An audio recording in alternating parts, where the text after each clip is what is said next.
Hello guys, welcome to ജിജേവേഴ്സ്. This is me GJ. ഇന്ന് നമ്മൾ ചെയ്യാൻ പോകുന്നത് ഒരു ട്രിപ്പ് വീഡിയോ ആണ്, അല്ലെങ്കിൽ ഒരു ട്രാവൽ വ്ളോഗാണ്. ഇന്ന് ഞങ്ങളൊരു ഗോൾഡൻ ട്രയാങ്കിൾ ട്രിപ്പ് സ്റ്റാർട്ട് ചെയ്യുകയാണ്. From Trivandrum to Delhi to Agra and Jaipur.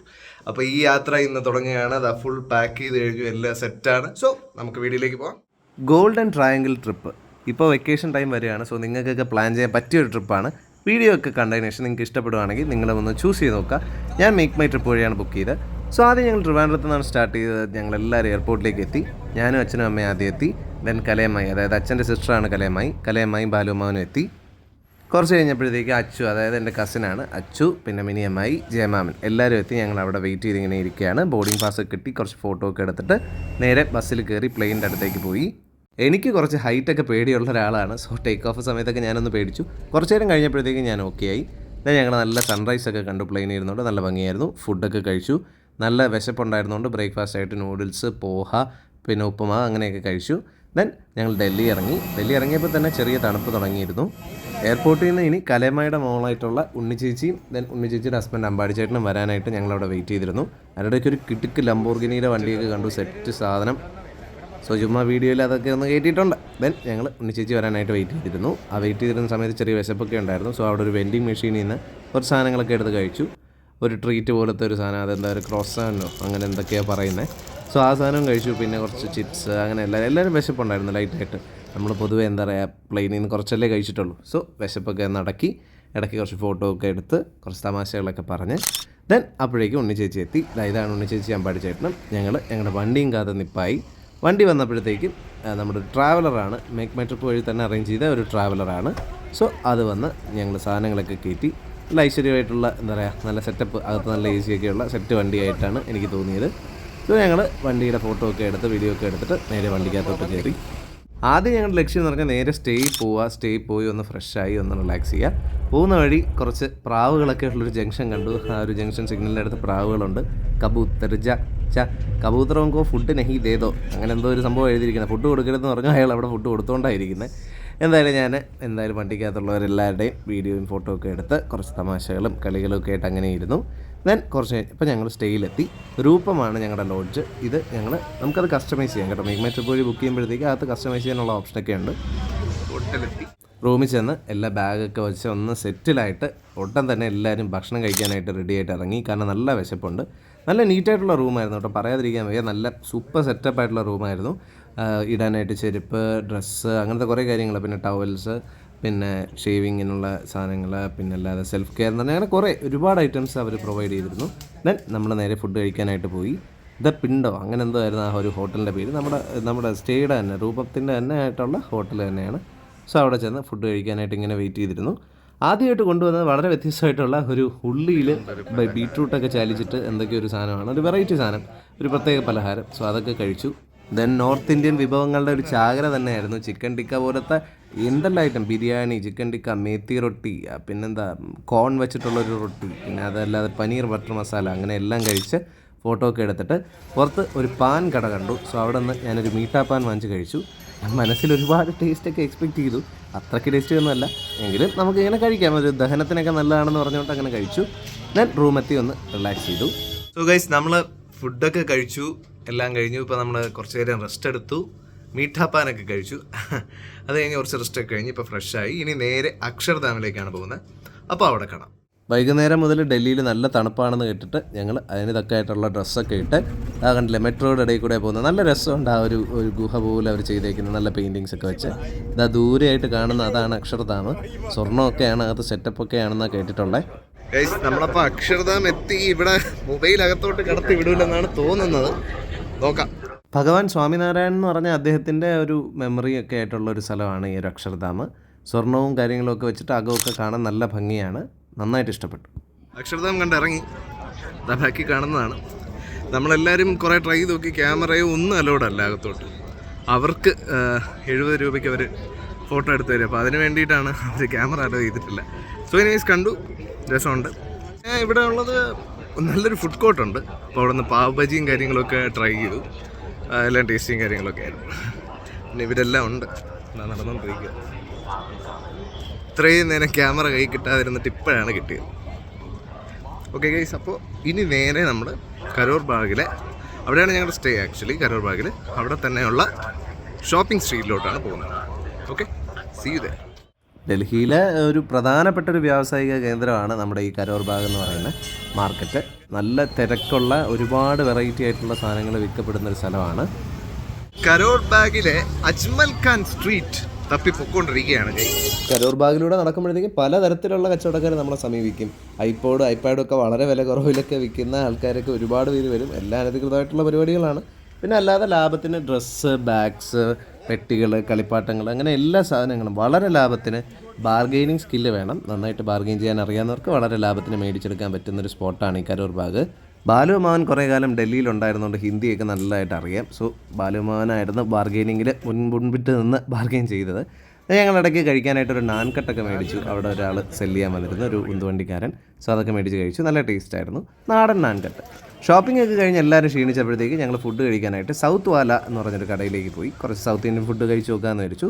പിന്നെ അവിടെ ചെന്ന് ചോറ്, പിന്നെ കുറച്ച് പനീർ, എല്ലാം കുറച്ച് സൗത്ത് ഇന്ത്യൻ ഫ്ലേവേഴ്സിലുള്ള കുറച്ച് സാധനങ്ങളും ഉണ്ട് കേട്ടോ. സാധാ മീൽസൊക്കെ ഉണ്ട്. പിന്നെ ദോശ, പിന്നെ അതേപോലെ തന്നെ ലാവ ചീസ് ദോശ, അങ്ങനത്തെ ഒരുപാട് ഐറ്റംസ് ഉണ്ട്. വെറൈറ്റി ആയിട്ടുള്ള നോൺ വെജ് ഐറ്റംസും ഉണ്ട്. ചിക്കൻ, ഗ്രിൽഡ് ചിക്കൻ, മറ്റേ എന്താ പറയുക ടിക്ക, അങ്ങനത്തെ എല്ലാം കഴിച്ചു. നല്ല കാപ്പിയൊക്കെ കുടിച്ചു. ദെൻ റൂമിൽ പോയി കുറച്ച് നേരം ചീട്ടുകളിയും പരിപാടിയൊക്കെ കഴിഞ്ഞ് സുഖമായിട്ട് കിടന്നുറങ്ങി.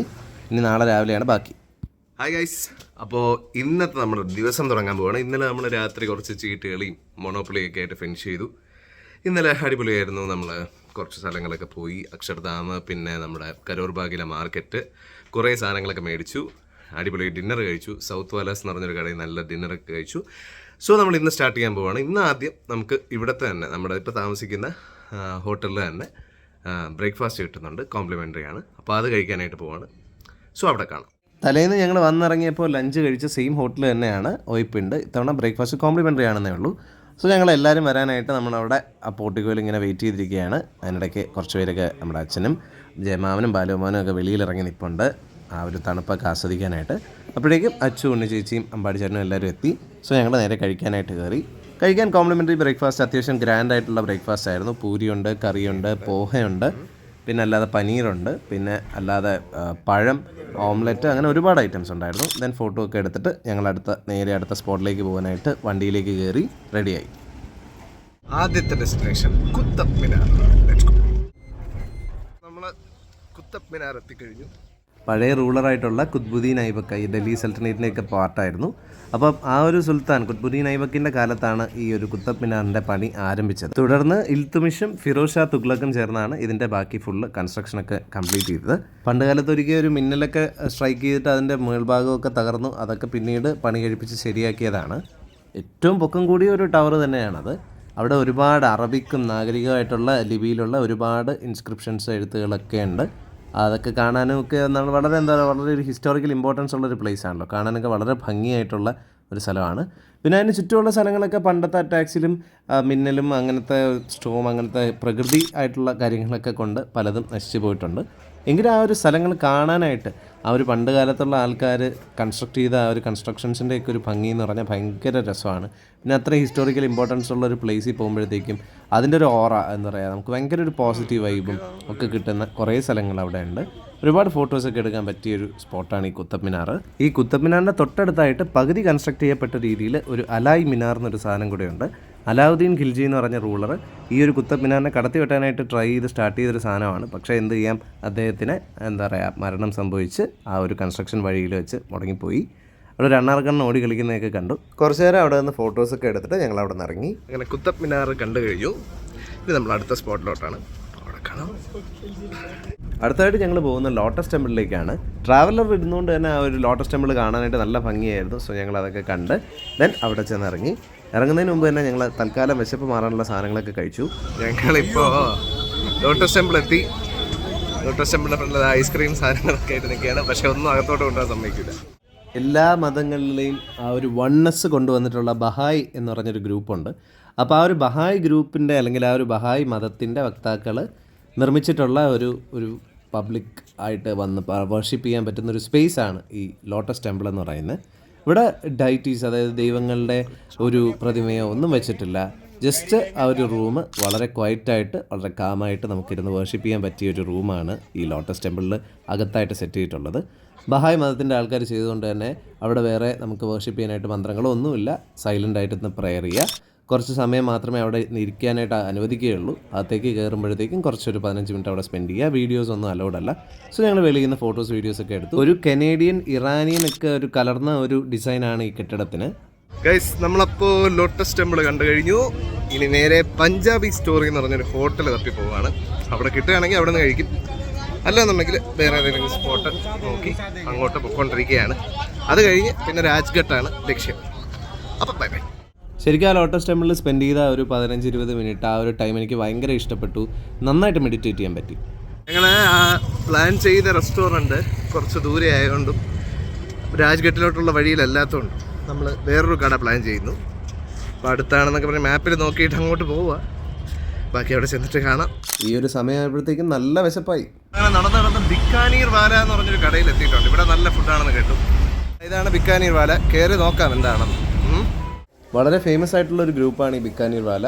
ഈ ലോകത്ത്, ഇന്ത്യയിൽ മാത്രമല്ല ലോകത്ത് പല സ്ഥലങ്ങളിലും ഇവർക്ക് സ്പോട്ടൊക്കെ ഉണ്ട്. വളരെ നല്ല ടേസ്റ്റി ആയിട്ടുള്ള ഫുഡായിരുന്നു. ഞങ്ങൾ സ്വീറ്റ്സും ലസ്സിയും അങ്ങനത്തെ ഒരുപാട് തരം, പിന്നെ ബദാം മിൽക്ക്, പിന്നെ അല്ലാതെ നാൻ, റൊട്ടീസ്, പിന്നെ വെജാണ് കേട്ടോ, വെജ് ഐറ്റംസാണ് മേടിച്ചതൊക്കെ. പനീർ, പിന്നെ കുറച്ച് ഗ്രീൻ സാലഡ്, അല്ലാതെ കുറച്ച് കറികൾ, നോർത്ത് ഇന്ത്യൻ ബേസ്ഡ് കറികളാണെല്ലാം. എല്ലാം തന്നെ നല്ല ടേസ്റ്റി ആയിരുന്നു. വയറ് നിറയുന്ന രീതിയിൽ നല്ല രീതിക്ക് അങ്ങോട്ട് കഴിച്ചിട്ടുണ്ട്. ഇനി ഞങ്ങൾക്ക് വൈകുന്നേരം ഒക്കെ ഫുള്ള് നടക്കാനായിട്ടുള്ള പരിപാടിയാണ്. സോ വയറ് നിറയെ തട്ടിയിട്ടുണ്ട്. കുറേ സ്വീറ്റ്സും കഴിച്ചു, ജിലേബിയൊക്കെ എല്ലാം നല്ല സൂപ്പർ ടേസ്റ്റ് ആയിരുന്നു. സോ ഞങ്ങൾ അവിടെ നിന്ന് നേരെ രാജ്ഘട്ടിലേക്ക് പുറപ്പെടുകയാണ്. പോകുന്ന വഴി നല്ല ഭംഗിയുള്ള ഒരുപാട് കെട്ടിടങ്ങളൊക്കെ കണ്ടു. നമ്മളപ്പോൾ രാജ്ഘട്ട് എത്തിക്കഴിഞ്ഞിരിക്കുന്നു. രാജ്ഘട്ടിൽ ഗാന്ധിജിയുടെ അടക്കം ചെയ്ത സ്ഥലവും കാര്യങ്ങളൊക്കെയാണ്. ഇവിടെ കയറി വരുന്നിടത്ത് തന്നെ ഗാന്ധിജിയൊക്കെ ഉണ്ട്. ഹലോ. ഗുജറാത്തിലെ പോർബന്ദറിൽ ജനിച്ച് നമ്മുടെ ഇന്ത്യക്ക് സ്വാതന്ത്ര്യം നേടിത്തരുന്നതിൽ വളരെ പ്രധാന പങ്ക് വഹിച്ച ഫാദർ ഓഫ് ദ നേഷൻ ആയിട്ടുള്ള ഗാന്ധിജിയെ അടക്കിയിട്ടുള്ള സ്ഥലമാണ് നമ്മുടെ രാജ്ഘട്ട്. പോകുന്ന വഴി ഒരുപാട് ചെടികളും മരങ്ങളും കിളികളുടെ ശബ്ദങ്ങളൊക്കെ ആയിട്ട് നല്ല എന്താ പറയുക, നല്ല പീസ്ഫുൾ ആയിട്ടുള്ളൊരു അറ്റ്മോസ്ഫിയർ ആയിരുന്നു അവിടെ. വലിയ ബഹളങ്ങളോ അങ്ങനത്തെ കാര്യങ്ങളോ ഒന്നും തന്നെ ഇല്ല. ഒരുപാട് പൂക്കളൊക്കെ ഉണ്ട്. പിന്നെ ഭയങ്കര എന്താ പറയുക, ഒരു തണുപ്പും ഒക്കെ ആയിട്ടുള്ള ഒരു നല്ലൊരു അറ്റ്മോസ്ഫിയർ. വളരെ ക്ലീൻ ആയിട്ടുള്ള, വളരെ എന്താ പറയുക, സെക്യൂറായിട്ട് പോലീസും പട്ടാളവും എല്ലാവരും അവിടെ തമ്പടിച്ചിട്ടുണ്ട്. ലൈക്ക് ഇങ്ങനെ ആൾക്കാരിൽ നിന്നും മോശമായിട്ടുള്ള പ്രവൃത്തികളൊന്നും ഉണ്ടാകാതിരിക്കാൻ. പക്ഷേ ഞങ്ങൾ അവിടെ ചെന്ന് മഹാത്മാഗാന്ധിക്ക് വേണ്ടി ഒരു നിമിഷം ഒന്ന് മനസ്സുകൊണ്ട് പ്രാർത്ഥിച്ച് ഒന്ന് എന്താ പറയുക, ഒരു പേയിങ് ട്രിബ്യൂട്ട് ടു ഗാന്ധി, അല്ലെങ്കിൽ ഒരു റെസ്പെക്റ്റ് പേ ചെയ്തു. അവിടെ ചെന്നപ്പോഴത്തേക്കും അമ്മായിമാരുടെയും അമ്മയുടെയും പലരുടെയും ഞങ്ങളുടെ ബന്ധുക്കളുടെയൊക്കെ കണ്ണ് നിറഞ്ഞുപോയി. ഹേ റാം എന്ന അദ്ദേഹത്തിൻ്റെ അവസാനത്തെ വാക്കുകൾ ആ ഒരു മണ്ഡപത്തിൽ എഴുതിയിട്ടുണ്ടായിരുന്നു. സോ അവിടെ ചെന്ന് അതിനുശേഷം അതൊക്കെ കണ്ടതിന് ശേഷം ഞങ്ങൾ പുറത്തേക്ക് ഇറങ്ങി. അപ്പോഴാണ് ലെഫ്റ്റ് സൈഡിലായിട്ട് മറ്റൊരു വഴി അല്ലെങ്കിൽ മറ്റൊരു എൻട്രൻസ് കണ്ടത്. ഇപ്പോൾ പോകുന്ന സ്ഥലം കിസാൻ ഘട്ട് എന്ന് പറഞ്ഞ ഒരു സ്ഥലമാണ്. അപ്പോൾ ഇത് മുൻ പ്രധാനമന്ത്രിയായിരുന്ന ചരൺ സിംഗിൻ്റെ ഒരു എന്താ പറയുക വിശ്രമ സ്ഥലം അല്ലെങ്കിൽ അന്ത്യസ്ഥലം. അദ്ദേഹത്തെ അടക്കിയ സ്ഥലം. അതെ, അദ്ദേഹത്തെ അടക്കിയ അന്ത്യവിശ്രമ സ്ഥലമാണ്. അപ്പോൾ ഇവിടെ ആരും അങ്ങനെ പോകുന്നില്ല. അപ്പോൾ ഞങ്ങൾ എന്തായാലും ഒന്ന് മൈൻഡ് ചെയ്തേക്കാന്ന് വിചാരിച്ചു. പാവല്ലേ. രാജ്ഘട്ടിലെ ആ ഒരു മൊമെൻറ്റ് വളരെ ഒരു ഇമോഷണൽ കണക്ഷൻ ഉണ്ടാക്കുന്ന, വളരെ ഒരു ഇമോഷണൽ ആയിട്ടുള്ളൊരു മൊമെൻ്റ് ആയിരുന്നു. അവർക്ക് എല്ലാവർക്കും വളരെ വിഷമവും എന്താ പറയുക, അദ്ദേഹത്തിൻ്റെ ആ ഒരു ത്യാഗത്തിന് മുന്നിൽ എല്ലാവരും ഒന്ന് നമിച്ചു. ചരൺ സിംഗിൻ്റെ ഈ സ്ഥലം ആരും മൈൻഡ് ചെയ്യുന്നില്ല. ഞങ്ങൾ എന്തായാലും ഒന്ന് കയറി കുറച്ച് ഓണർ കൊടുക്കാം, എന്താ പറയുക, നമ്മുടേതായ ഒരു ഓണർ കൊടുക്കാമെന്ന് വിചാരിച്ച് കയറുകയാണ്. ഒരു ബഹുമാനം അർഹിക്കുന്നുണ്ട് പുള്ളി. അപ്പോൾ അങ്ങനെ നല്ല ശാന്തമായിട്ടുള്ളൊരു സ്ഥലം. രാജ്ഘട്ടിൻ്റെ അടുത്തായിട്ട് പോലും ഈ ഒരു സ്ഥലം ആരും അങ്ങനെ നോക്കുന്നൊന്നും ഉണ്ടായിരുന്നില്ല. ഞങ്ങൾ കയറിയപ്പോഴും ഞങ്ങൾ മാത്രമേ ഉണ്ടായിരുന്നുള്ളൂ. പിന്നെ അല്ലാതെ കുറച്ച് ആൾക്കാർ അവിടെ ഈ കളിക്കാനും രസിക്കാനും ഒക്കെ അങ്ങനെ ഓടിക്കളിച്ച് അങ്ങനെയൊക്കെ നടക്കാനായിട്ട് കുട്ടികളൊക്കെ ഉണ്ടെന്നുള്ളതല്ലാതെ മറ്റാരും തന്നെ ഉണ്ടായിരുന്നില്ല. മാത്രമല്ല വളരെ വൃത്തിയായിട്ടൊന്നും സൂക്ഷിച്ചിട്ടുമില്ല. കിസാൻ ഘട്ടിനകത്ത് കയറിയപ്പോഴാണ് അറിഞ്ഞത്, സർപ്രൈസിംഗ്ലി ഇവിടെ 2 പേരുടെ ശവകുടീരമുണ്ട്. ഒന്ന് നമ്മുടെ ചരൺ സിംഗിൻ്റെയും 2 ദേവിലാൽ എന്ന് പറഞ്ഞൊരു ആളുണ്ടായി. 2 പേരുടെ ഉണ്ട്. 2 പേരുടെയും കാണാൻ പറ്റി. അധികം ആൾക്കാരൊന്നും ഇല്ല ഇവിടെ, ഞങ്ങൾ മാത്രം തന്നെ ഉള്ളൂ. ഒക്കെ എന്തായാലും വന്ന സ്ഥിതിക്ക് കണ്ടു. അപ്പോൾ അടുത്ത സ്പോട്ടിൽ കാണാം. ഇവിടെ കണ്ടതിൽ ഏറ്റവും പോസിറ്റീവായിട്ട് തോന്നിയത് ഒരുപാട് ഭംഗിയുള്ള പൂക്കളുണ്ട്, പിന്നെ പക്ഷികൾ ഒക്കെ ഉണ്ട്. അത് ഒരു ഭംഗിയായിട്ട് തോന്നി. വളരെ ശാന്തമായൊരു സ്ഥലം. ആരും ഇങ്ങോട്ട് കയറുന്നില്ല. ചിലപ്പോൾ ഒരു പക്ഷേ ചരൺ സിംഗിനെയും ദേവിലാലിനെയും കുറിച്ചൊന്നും അറിയാത്തവരായിരിക്കാം. ഈ ചരൺ സിംഗ് ഞാൻ പറഞ്ഞല്ലോ പഴയൊരു പ്രധാനമന്ത്രിയായിരുന്നു. ദേവിലാൽ എന്ന് പറയുന്ന ഹരിയാനയിലെ മുഖ്യമന്ത്രിയായിരുന്നു എന്നാണ് എൻ്റെ അച്ഛനും അമ്മയൊക്കെ അവരൊക്കെ പറഞ്ഞു തന്ന അറിവാണ്. സോ എന്തായാലും അവരെയൊക്കെ ഒന്ന് റെസ്പെക്റ്റ് ചെയ്ത് ഇനി നമ്മൾ അടുത്ത സ്ഥലത്തേക്ക് പോവാം. സ്ഥലങ്ങൾ ഒരുപാട് കണ്ടു, ഇനി കുറച്ച് ഷോപ്പിംഗ് ആണ്. നമ്മൾ ഇപ്പോൾ കൊണാട്ട് പ്ലേസിലുണ്ട്, പാലിക്ക ബസാറിലോട്ട് പോകാനായിട്ട് പോവുകയാണ്. അടുത്ത ലക്ഷ്യം പാലിക്ക ബസാറാണ്. അണ്ടർഗ്രൗണ്ടിൽ AC ഒക്കെ ഉള്ള പാലിക ബസാർ ഇലക്ട്രോണിക്സ് ഐറ്റംസ് ഒക്കെ വളരെ ലാഭത്തിന് കിട്ടുന്നൊരു സ്പോട്ടാണ്. ജൻപത് സബ്വേ. ഈ സബ്വേക്കകത്തൂടെ കയറി ഇറങ്ങിയാണ് നമ്മൾ പാലിക ബസാറിലേക്ക് പോകുന്ന വഴി. സോ ഞങ്ങൾ പാലിക ബസാർ എത്തി. ഞാൻ ഒരുപാട് ഐറ്റംസ് മേടിച്ചു. ഗൈസ്, പാലിക്ക ബസാറിൽ പർച്ചേസ് കഴിഞ്ഞു. അടുത്ത് ക്യാമറ അലോഡ് അല്ലാത്തതുകൊണ്ടൊന്നും എടുക്കാൻ പറ്റിയില്ല. ഓക്കെ, എന്തായാലും കഴിഞ്ഞു. ഇനിയിപ്പോൾ നേരെ ഇന്ത്യ ഗേറ്റിലോട്ടാണ്. നോക്കട്ടെ ഓട്ടോ വല്ലതും കിട്ടുമെന്ന്. 2 ഓട്ടോയിലായിട്ട് ഞങ്ങളെല്ലാവരും സ്പ്ലിറ്റ് ചെയ്ത് കയറി. ഹോപ്പ്ഫുള്ളി അവർ നല്ല സേഫായിട്ട് എത്തിക്കുന്നു വിശ്വസിക്കുന്നു. സാധാരണഗതിയിൽ ഇത്തരം ടൂറിസ്റ്റ് പ്ലേസുകളിൽ ഒരുപാട് ചുറ്റിച്ച് ഒരുപാട് പൈസ എക്സ്ട്രാ മേടിക്കുന്നതാണ്. ഇന്നങ്ങനെ ഉണ്ടാവുമെന്ന് അറിയില്ല. ഹോപ്പ്ഫുള്ളി എല്ലാം നന്നായിട്ട് നടക്കട്ടെ. നമ്മൾ ഇന്ത്യ ഗേറ്റിൻ്റെ അവിടെ എത്തിക്കഴിഞ്ഞു. ഓട്ടോക്കാരൻ ചേട്ടൻ പറ്റിച്ചില്ല, ഇന്ത്യ ഗേറ്റ് എത്തിച്ചു. നമ്മുടെ ആൾക്കാരെ കണ്ടല്ലോ. ബാക്കിയുള്ളവർ അപ്പുറത്തൊരു മറ്റേ ഓട്ടോയിൽ വന്നിറങ്ങിയിട്ടുണ്ട്. 2 ഓട്ടോയിലായിട്ട് 10 പേരെ നമ്മൾ എത്തിച്ചു ഇന്ത്യ ഗേറ്റ്. പുറകിൽ കാണുന്നതാണ് ഇന്ത്യ ഗേറ്റ്. 42 മീറ്ററാണ് ഈ ഇന്ത്യ ഗേറ്റിൻ്റെ ഉയരം. വാറിന് പോയി ജീവൻ നഷ്ടപ്പെട്ട 70,000-ൽ പരം സോൾജിയേഴ്സിന് വേണ്ടി അവരുടെ മെമ്മറിക്ക് ഉണ്ടാക്കിയ ഒരു വാർ മെമ്മോറിയലായിട്ടുള്ള ഒരു ഫിഗറാണ് നമ്മുടെ ഈ ഒരു ഇന്ത്യ ഗേറ്റ് എന്ന് പറയുന്നത്. വളരെ ഭംഗിയുള്ള, വളരെ ദൂരെ നിന്ന് തന്നെ വ്യക്തമായിട്ട് കാണാൻ പറ്റുന്ന നല്ല ഭംഗിയുള്ള ഒരു രാത്രി പോയതുകൊണ്ട് തന്നെ ലൈറ്റ്സ് ഒക്കെ ഇട്ട് നല്ല അട്രാക്റ്റീവായിട്ട് ചെയ്തു വെച്ചേക്കുന്ന ഒരു സെറ്റപ്പാണ് ഇന്ത്യ ഗേറ്റ്. ഇന്ത്യ ഗേറ്റിൻ്റെ ദൂരെ നിന്നുള്ള വ്യൂ നമുക്ക് കാണാൻ പറ്റുള്ളൂ. ഇനി നമുക്ക് കുറച്ച് അടുത്തോട്ട് പോയിട്ടുള്ള വ്യൂ കാണണം. അതുകൊണ്ട് നമ്മളൊരു അണ്ടർഗ്രൗണ്ട് സബ്വേക്കകത്തോട്ട് പോവുകയാണ്. അങ്ങനെ സബ്വേക്കകത്തൂടെ ഞങ്ങൾ ആ സബ്വേക്കകത്തും ഫുള്ള് ഈ ഇന്ത്യ ഗേറ്റിൻ്റെ പടങ്ങളും കാര്യങ്ങളൊക്കെ ആട്ടോ, കഥകൾ, മെമ്മറീസ് എല്ലാം ഉണ്ട്. ദെൻ ഞങ്ങൾ ഇന്ത്യ ഗേറ്റിൻ്റെ അടുത്തേക്ക് എത്തി. വേൾഡ് വാർ 1-ലും ആംഗ്ലോ അഫ്ഗാൻ വാറിലും ഒക്കെ മരിച്ച ഏകദേശം 13,516ഓളം ഇന്ത്യൻ സോൾജിയേഴ്സിൻ്റെ പേരുകൾ ഇന്ത്യ ഗേറ്റിൽ രേഖപ്പെടുത്തിയിട്ടുണ്ടെന്നാണ് പറയപ്പെടുന്നത്. വളരെ മെജസ്റ്റിക് ആയിട്ടുള്ളൊരു ലുക്കാണ് ഈ ഒരു ഇന്ത്യ ഗേറ്റിന്. അപ്പോഴത്തേക്കും നല്ല തണുപ്പായി കേട്ടോ, രാത്രിയായി. അപ്പോൾ India Gate bye bye. India ഗേറ്റിനോട് ബൈ ബൈ പറഞ്ഞ് വണ്ടിയിൽ കയറി മൂങ് ദാൽ ഹൽവ എല്ലാവരുമായിട്ട് ഷെയർ ചെയ്ത് കഴിച്ചതിന് ശേഷം ഞങ്ങളിങ്ങനെ പഴയതും പുതിയതുമായിട്ടുള്ള പാർലമെൻറ്റ്സ് സൈഡുകളിലായിട്ട് നമ്മുടെ ഡ്രൈവർ കാണിച്ചു തന്നു. സോ അതൊക്കെ കണ്ട് നേരെ ഇനി ഡിന്നർ കഴിക്കാനുള്ള പ്ലാനാണ്. ഹോട്ടൽ ഇന്ദ്ര എന്ന് പറഞ്ഞ ഹോട്ടലിലാണ് ഞങ്ങൾ ഡിന്നർ കഴിക്കാനായിട്ട് ചെന്നത്, ഇന്ദ്ര റെസ്റ്റോറൻറ്റ്. സോ അകത്തേക്ക് ചെന്നു, ഫുഡൊക്കെ ഓർഡർ ചെയ്തു, നല്ല വയറ് നിറയെ കഴിക്കാനായിട്ട്. ഇനി നമുക്ക് അടുത്ത പരിപാടികൾ ഡൽഹിയിൽ നിന്നും ആഗ്രയിലേക്കുള്ള ജേർണി നാളെ മോർണിംഗ് ആണ്. സോ ഡൽഹി യാത്ര ഇന്ന് ഇവിടെ കൊണ്ട് അവസാനിക്കുകയാണ്. ഫുഡൊക്കെ കഴിച്ചിട്ട് ഞങ്ങൾ റൂമിൽ പോയി റെസ്റ്റ് ചെയ്തു. ഹിസ്റ്റോറിക്കൽ ഇമ്പോർട്ടൻസ് ഉള്ള ഒരുപാട് സ്ഥലങ്ങൾ കാണാൻ സാധിച്ചു. വളരെ ഭംഗിയുള്ള ഒരുപാട് സ്ഥലങ്ങൾ കാണാൻ സാധിച്ചു. ഒരുപാട് ബ്യൂട്ടിഫുൾ മൊമെൻറ്റ്സ് ഉണ്ടാക്കാൻ സാധിച്ചു. ബാക്കി മൊമെൻറ്റ്സുമായിട്ട് അടുത്ത വീഡിയോ കാണാതിരിക്കും. ബൈ.